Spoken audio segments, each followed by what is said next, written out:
Some researchers have pointed out that between 1960 and 2012, the technology to do so clearly existed. Deep-sea submersibles capable of reaching those depths were developed and deployed for other purposes. The decision not to return a Challenger deep was not a question of capability. It was a question of priority, or something else. The second human descent came on March 26, 2012. The person who made it was not a naval officer or a research scientist. It was film director James Cameron, the man behind Titanic and Avatar. Cameron descended alone in a purpose-built submersible called the Deep Sea Challenger. He spent approximately 3 hours on the bottom before beginning his ascent. In that time, he covered significant ground, moving across the floor, collecting samples, filming. But his post-dive interviews contained something that received remarkably little mainstream media attention. Cameron described the bottom as desolate, lunar. He said it felt like the moon and that he had expected to see more life.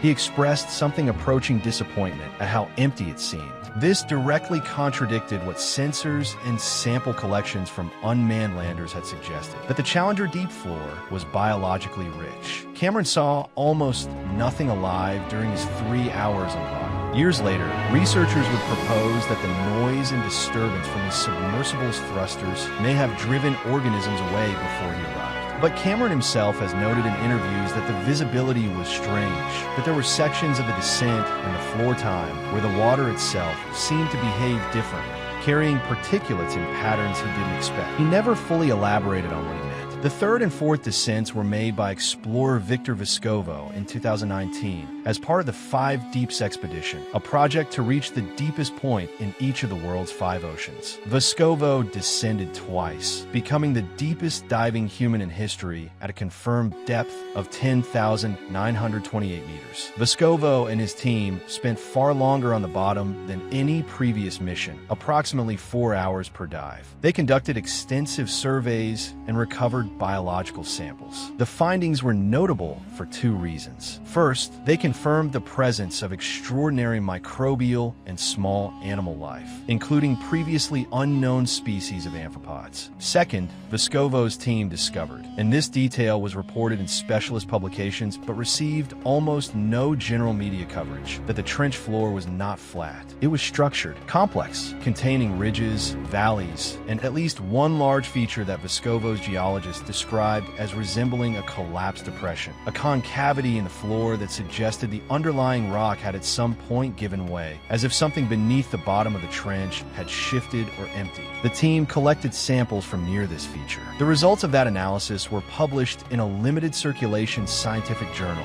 in 2021. The public summary noted unusual geochemical signatures inconsistent with standard subduction zone geology. The full data set has not been publicly released. The Navy's deep interest. The United States Navy has maintained a classified interest in deep ocean acoustics since the 1940s. What is less well known is the specific nature of that interest and the infrastructure they built to pursue it. In 1949, the Navy established a global network of underwater listening arrays. Microphones anchored at specific ocean depths where sound travels with extraordinary efficiency, a layer of water called the SOFAR channel. Standing for sound fixing and ranging, this channel acts like a natural acoustic pipe, carrying sound across thousands of kilometers with minimal loss. The network, known as SOSUS, Sound Surveillance System, was built to track Soviet submarines during the Cold War. It stretched across the Atlantic and Pacific Oceans, with listening stations connected by undersea cables to land-based analysis centers in locations that remained classified for decades. SOSUS worked extraordinarily well. It could detect a Soviet submarine on the far side of the ocean based on the unique acoustic signature of its engines, but detected other things too. In 1991, the Cold War ended. The Navy began declassifying portions of the SOSUS network for civilian scientific use. Oceanographers were given access to the recordings, primarily to study undersea geological events, earthquakes, volcanic eruptions, and the acoustic behavior of large marine animals like whales. What the scientists found when they began reviewing the SOSUS archives was not what anyone had anticipated. Among the recordings were sounds that matched no known source: geological,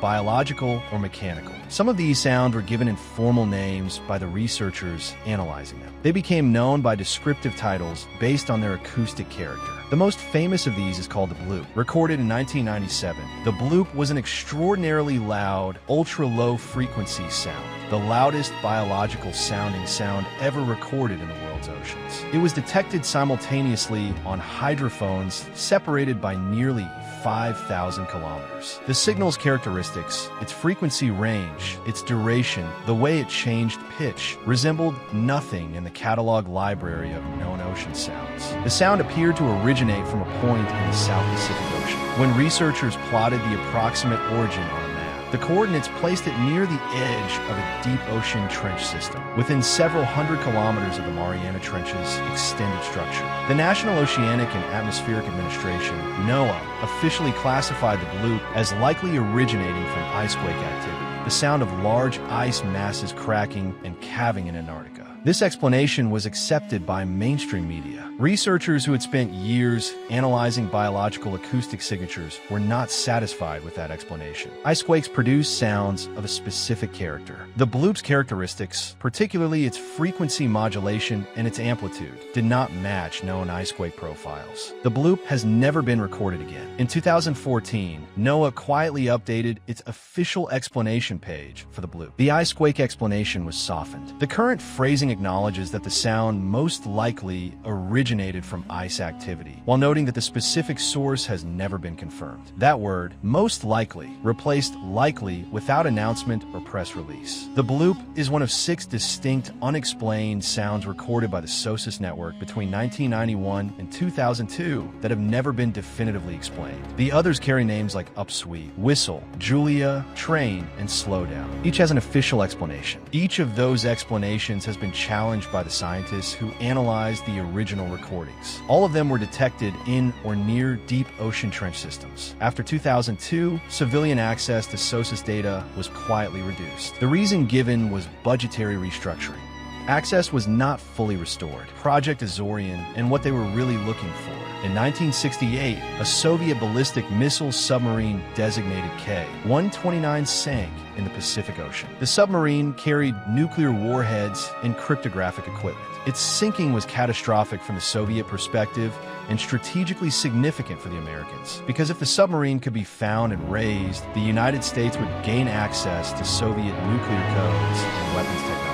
The CIA launched one of the most audacious covert operations in history, Project Azorian, under the cover of a deep-sea mining expedition, fronted by billionaire Howard Hughes and a ship called the Hughes Glomar Explorer. The CIA spent 6 years building a giant mechanical claw and lowering it to the ocean floor. In 1974, they successfully retrieved a portion of the Soviet submarine from a depth of approximately 5,000 meters. This is not classified. Project Azorian was partially declassified in 2010. What is less discussed are the secondary findings of the mission. The Hughes Glomar Explorer's sonar systems, operating while the ship was positioned over the submarine wreck, produced acoustic mapping of the surrounding ocean floor. This data was classified in its entirety. The geological surveys conducted during the mission were never released to the scientific community, despite occurring in a region of significant scientific interest. Researchers who have subsequently studied the area using civilian sonar systems have identified unusual bottom topography in the region, elongated features and depth variations that differ from the broader geological structure of the surrounding ocean floor. The official response to requests for the Azorian geological survey data has been consistent for decades, neither confirm nor deny. Howard Hughes, in the final years of his life, was reportedly obsessed with deep ocean exploration beyond what Project Azorian required. He financed several additional surveys under various cover stories. The results of those surveys have never been made public.